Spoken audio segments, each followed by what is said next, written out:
of difference today's again. So it is absolutely honked it down last night, and it's pretty much the same today. However, there's the risk of thunderstorms as well today, which kind of goes hand in hand with me saying how warm it was yesterday. So I am back down on the River Severn with dead baits, and today it's just to see if I can get anything out. Really surprised, all that rain we've had last night, and the river, it hasn't got up, not by much anyway, not you'd tell, and the clarity's still spot on, so I might only have a few hours before that starts to change. We'll see. Just quickly run through my rig again. Someone mentioned on one of the links we put the other day that I shouldn't over depth, and I'm going to show you why you can over depth. So this person, this individual, commented if you over depth by a foot, by whatever, you're going to deep hook your fish. Not saying I'm not an experienced dead bait angler, but surely it makes sense that. So the rig I'm fishing,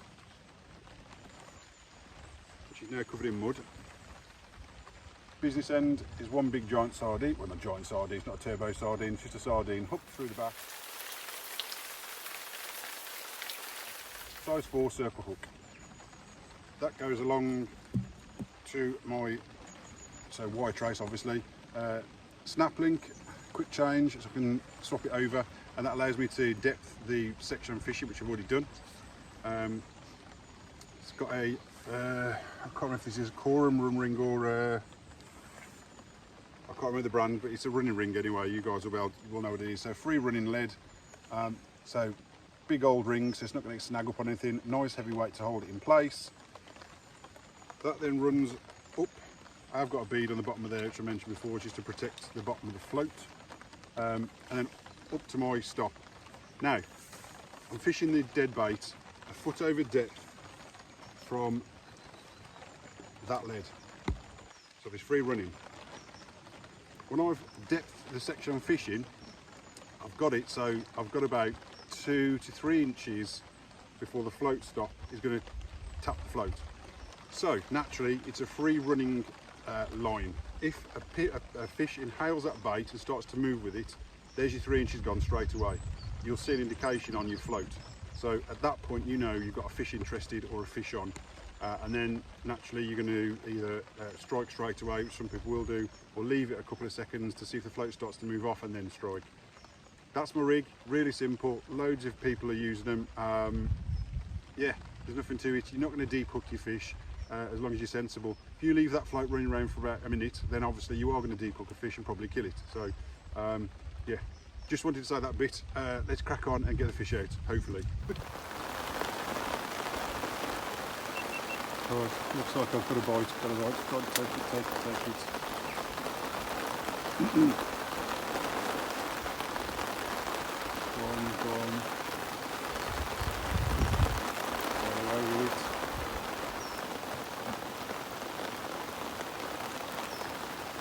Seems to be looking at it at the moment.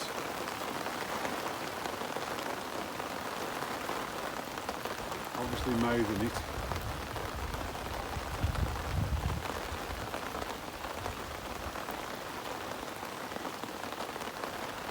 Just not doing very much with it at the moment. Can't leave it too long. I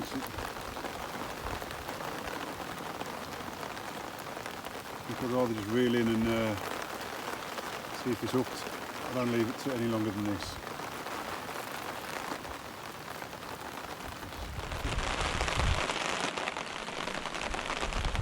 Fish on at the moment. I think it's a big fish. Oh no, it's a nice fish.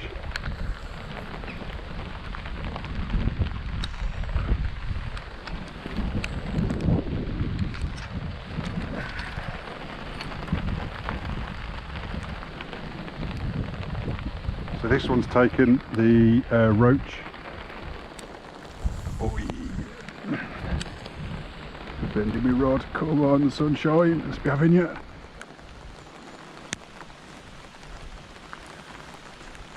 No. Yeah. Whew.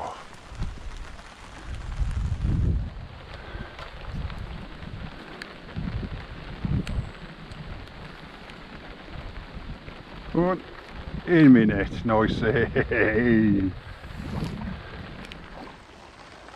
So So, dead bait strikes. This time not a sardine, it's a roach about that big. Single hook, and yeah, perfectly hooked again. When the fish calms down, I'll be able to show you. But it rested up for quite some time now. She's slapping me. Calm down. Gonna go again, or wants to go again.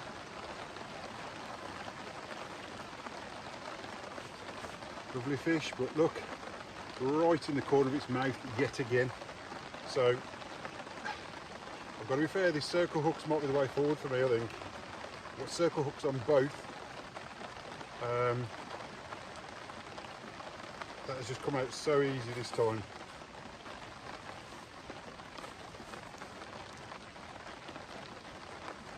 Oh. Apart from everything's tangled up. Yeah, so got a bit of damage this one on this side. But really, really slow, lazy take, I suppose. Yeah, first fish of the day, hopefully more to come. Didn't even see that take then. Oh. Right, let's reel into this, see what happens. Fish on. Fish on. That move of swim has definitely paid off. That's roach, single hook through the head again. Ah, that's only a jack, I've just seen him.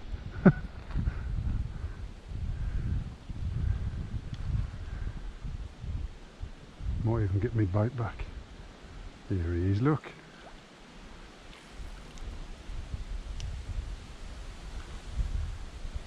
Trying to keep it underneath that line there, because that's to me the one. That one's really oh, another pike just showed then.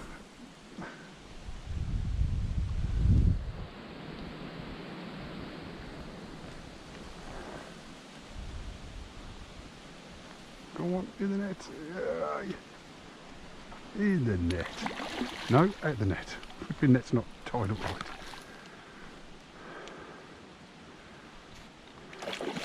This one looks like it's got damage to its side as well.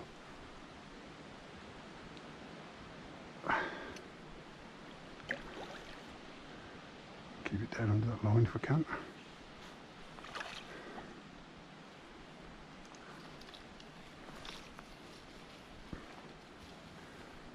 Come on, birdie. Oh.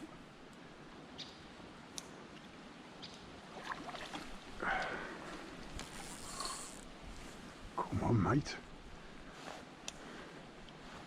Who do you think you are, Linford Christie? Get in my net. In the net. Yay. So, the move of swim has paid off.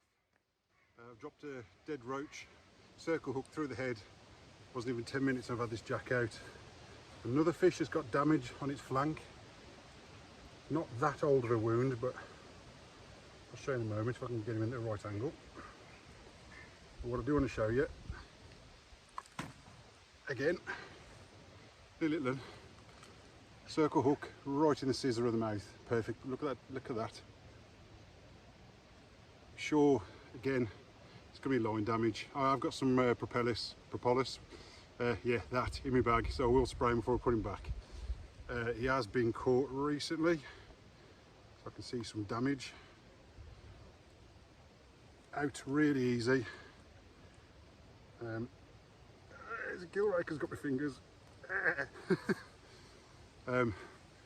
He has got a little bit of damage there as well, so he's actually, it's pug nose, look at that. I think Andrew Brown's had this before. I'll send him the picture. Proper little pug nose. We'll rest him up and then I'll get some treatment on the side of him.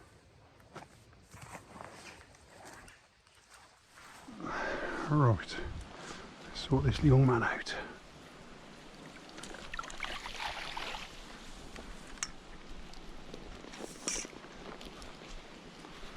There's his wound. That's the ulcer swell, but got disinfectant in it as well.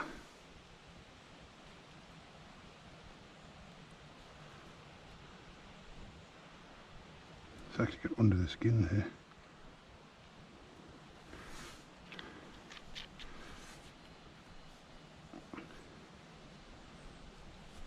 Pop him back in and rest him a bit more, and then we'll release him.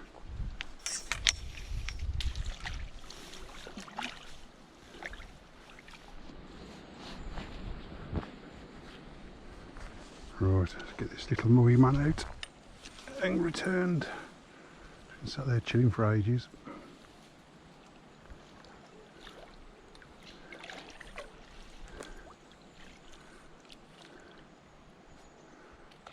There he goes, little pug face, off you go mate. I think first and foremost the weather has just been all over the place today. I've got down here, it's 14 degrees, so it's 4 degrees cooler than the day before. It's absolutely chucking down in rain, thunderstorms, and now, well, it's just gone back in, it's been absolutely glorious sunshine. So yeah, but I've caught 2 fish, so it's a really successful day. What makes it even more successful, for me anyway, is the trialing of these circle hooks. So I've got both rods, both rigs, circle hooks, size 4, and then just different baits. And this time round, the smelt has not had a look in. Both fish have come to float fished roach. So circle hook through the bottom of the jaw, out through the head, yeah, perfect. The only thing I'd say this time round is the first fish I did let sort of run a little bit longer than I wanted to, but with it being a circle hook, a bit less fearful of deep hooking the fish really. But the float was just bobbling along on the surface. It wasn't like a solid take. So that's what you can kind of tell that the pike is mouthing the fish, turn its head round to go down head first. If you see any video footage on YouTube, you'll see that's what they tend to do. So, and then yet struck and still caught it exactly where I want to. So absolutely spot on. So I think I will be going over to just literally large size 4 or a bit smaller single hooks. The second fish I caught, what an ugly bugger he was. Got a right pug nose on him. Unfortunately got a bit of damage from previously being caught. So there's a bit of damage inside its jawline where the hook had been pulled out, and there's some damage on his flank. The damage on his flank, you don't know if it's angler error, just an accident, or just pike being pike basically. So but I have put some, it's a cord of stuff I've got on me at the moment. It's cord ulcer treatment and wound treatment, so it's got a disinfectant in it. I thought I got some propolis on me, I hadn't. This is the wrong stuff, but it's still good for the fish. So I've coated the fish in that, rested him up even a bit longer, and then I've released him, and he's gone back none the wiser. So yeah, other than that guys, I think it's fair to say over and out, and I will catch you in a bit. Take it easy. Bit of a random interruption guys, just quickly want to drop this in. Whilst I was fishing in the video you're watching currently, I was fortunate enough to be joined by a local angling legend that is Brian Durkin. Anybody who fishes in the Midlands or is on like the Facebook River 7 posts and Predator posts, you'll know Brian is. He's caught loads of fantastic fish over the years.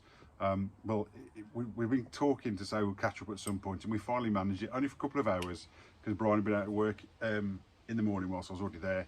So he's joined me on the bank, and within about 20 minutes of him being there, he's had a jack out already. I've then moved swim because mine's gone dead, so I've moved over. I've had another jack out, and he's getting to the point where I'm starting to pack down now.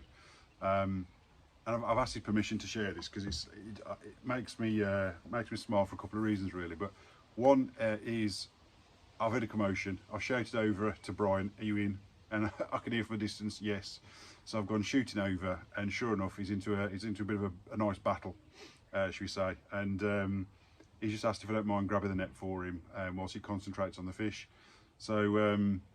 And the way this fish is swimming about, it looks very similar to a fish I've been fortunate enough to catch the week before. Yeah, I thought I'd netted it, and the fish managed to turn and swim straight back out again.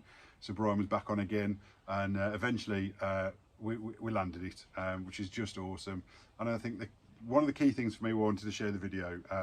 I didn't sort of show the unhooking part because I turned the GoPro off, but for one, I hope you don't mind me saying this, Brian, he's not 21 years old anymore. So, but it's lovely to see that fish still puts a smile on his face and gets the old energy going, just as much as I'm sure when he was a little boy and first started fishing. It's just great to see. But secondly, it's only the fish I went and caught the week before. So it just goes to show that fish care and catch and release, this is one of the reasons why we need to sort of practice it, because obviously Brian's caught that fish a week after I did and it is in perfect condition. Phenomenal fight again, and it was safely released to go on and fight again. So yeah, I did ask Brian permission. He asked that it's okay for me to put this in. I hope you're not offended, Brian, by the age 21 remark. But yeah, here's Brian catching that fish, guys. Fantastic fish. Where is it, Brian? Oh, sorry.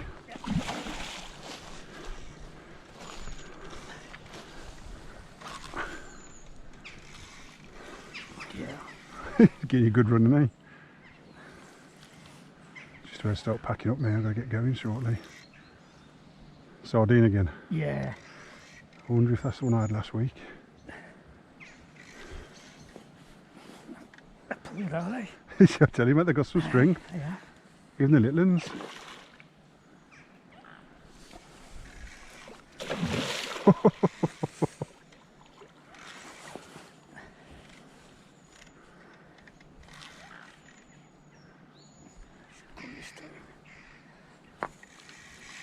So like the one I had last week just kept going and going and going.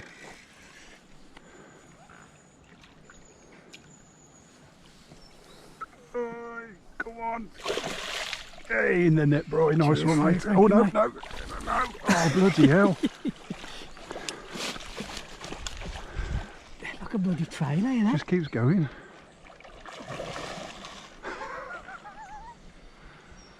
Cry me. They're on the way to be honest, ain't they? I don't quite know where the bank is. We also have a tit in a minute. It's right in the scissor, isn't it? Yeah. Whee! Definitely in the net this time, Bright. Yes, mate. Thank you very much, mate. Oh. Cheers, mate. Use that. You got it.